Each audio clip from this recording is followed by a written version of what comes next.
the absolute worst. And yet, how many times in growing up, I grew up in Canarsie, Brooklyn, mostly Italian and Jewish, and they look across the tracks to Brownsville and Eastern, hey, look at these blacks and Hispanics, you know, they're always on welfare mothers and all that. We never talk about that. Curious Joel, the ultra-Orthodox, oh, God forbid you say that, or Hashem forbid you say that. I talk about that all the time. You can't allow for that. We're all paying for that. We're getting ripped off. We're not talking about poor and impoverished, disabled people who need help.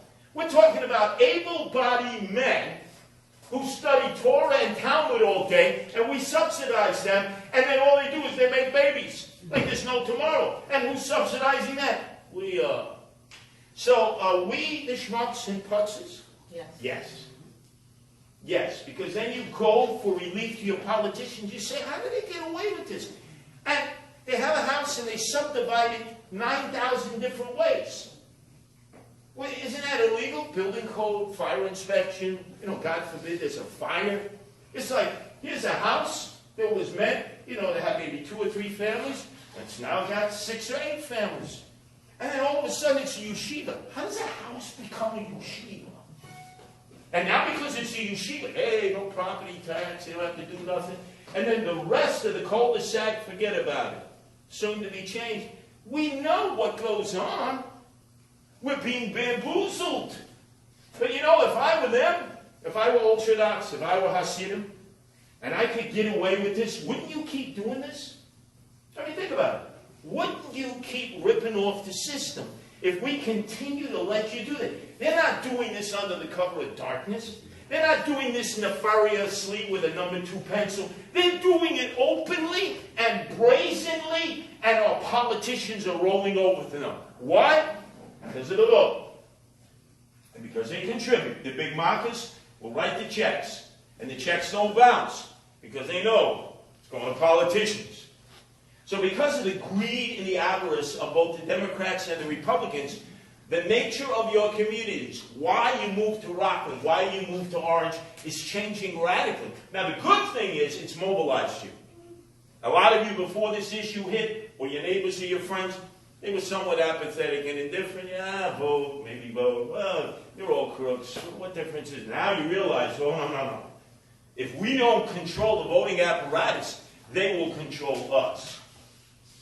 And many people would say, well, what's wrong with that? That's the American way. You vote, you get to make the decision. Well, in a sense, they are correct. But they don't vote the way normal Americans vote.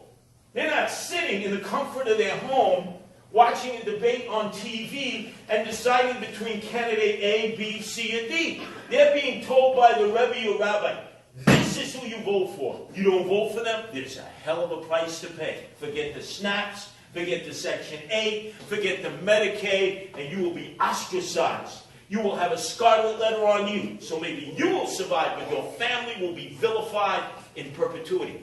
Now, that sounds like oppression. That sounds like something that would be done in Iran or Saudi Arabia. There's no freedom of speech, no freedom of thought. So you say, okay, and now how do we stop this? Well, the Republicans aren't going to stop it. There are some good Republicans who do. Not in Orange County. They're in Rockland County. Democrats, they're not going to stop it. There are some good Democrats who are fighting that. Right here in Orange, but not in Rockland. The problem is there aren't enough. There's not a coalition who are saying we're going to organize people of all different backgrounds, and that includes Jews and Gentiles, to fight this. And fight it legally, by getting more voters to the polls, by talking about these issues in the open, and not letting anybody put a scarlet letter on somebody because they would dare stand up to the block. So that right away, the moment you bring this to somebody's attention, you're called an anti-Semite. You're not anti-Semites. You're trying to preserve your community. And it's not because if somebody earns their way into the community, you're going to reject them. But if somebody comes in and tries to take over your community, lock, stock, and barrel, and break all the rules, and expect the tax dollars to go to their community, and they're taking it away from you, and their kids aren't even being serviced in the public schools, but they want all the monies from the public schools to go to the yeshivas, then you've got to righteously stand up and say, no, it ends right here. Because they're not going to stop. They haven't done that in Brooklyn. You know, these hipsters and millennials, they're still trying to figure out where they live in Brooklyn because they come from Iowa, where there are more pigs than people, and Idaho, where there are more potatoes than people. So they don't have any roots in the area. They're New Jacks. You know, they're, oh, wow, this is great. Meantime, the Orthodox are gaining strength there. And pretty soon, a third of the children in the school system in Brooklyn will be Orthodox Jews, and they're not going to public schools. They're not going to charter schools. They're going to be going to yeshivas. And you know who's going to be subsidizing it?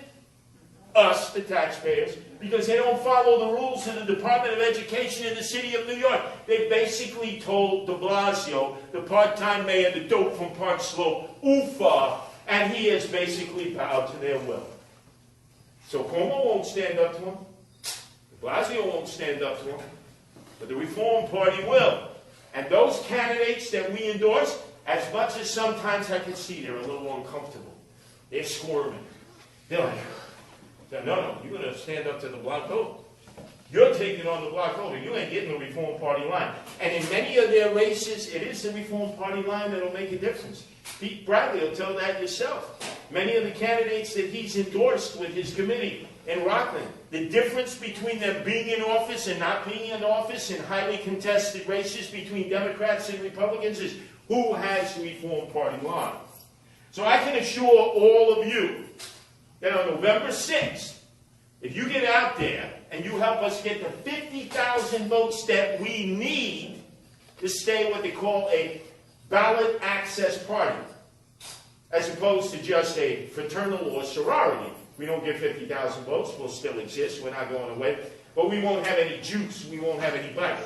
We need 50,000 votes, and it starts with our gubernatorial candidate. We've given our line to Mark Molinaro.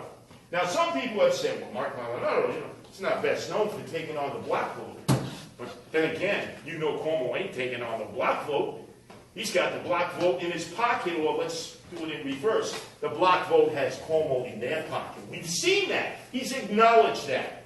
Mark Molinaro, I don't care if this isn't his #1 issue because he's running statewide. I can assure you I've had personal conversations that said, Mark, when you become governor, you're going to have to go at the black vote because I will terrorize you morning, noon, and night on WABC radio and TV. You're my friend now, my kumbara, but you will become my worst enemy. I will crawl into the belly of the beast to destroy you politically if you don't do this. And actually, there are other issues that are just as important. We have given DiNapoli, who's a Democrat, our line for control. But the other person I want you to vote for, this is personal, and I asked you for a favor, did I? My wife Nancy is running for State Attorney General on the Reform Party line on the first ever animal rights platform. Now, if you can believe it, with all the politicians who have come and gone, not just here, but all over the country, nobody has ever run on an animal rights platform that starts with, we've got to stop these kill shelters, where they take a dog or a cat off the street, and within 72 hours, they execute that dog and a cat. So you can't adopt it. You can't be forced it out. If it's sick or ailing or has some kind of disability, that's it. They're put into a special area of the shelter. Boom, gassed, dead. And then when people do come to visit them in the shelters, because sometimes families, they want a new addition, a new pet, and they wonder why the cats and the dogs are jumping around in the cages like they just done lines of cocaine, because they smell death right next door. That's where the gas chamber is. If you or I were in that cage and we knew we were going to get gassed within 24 hours, how would we be acting in that cage?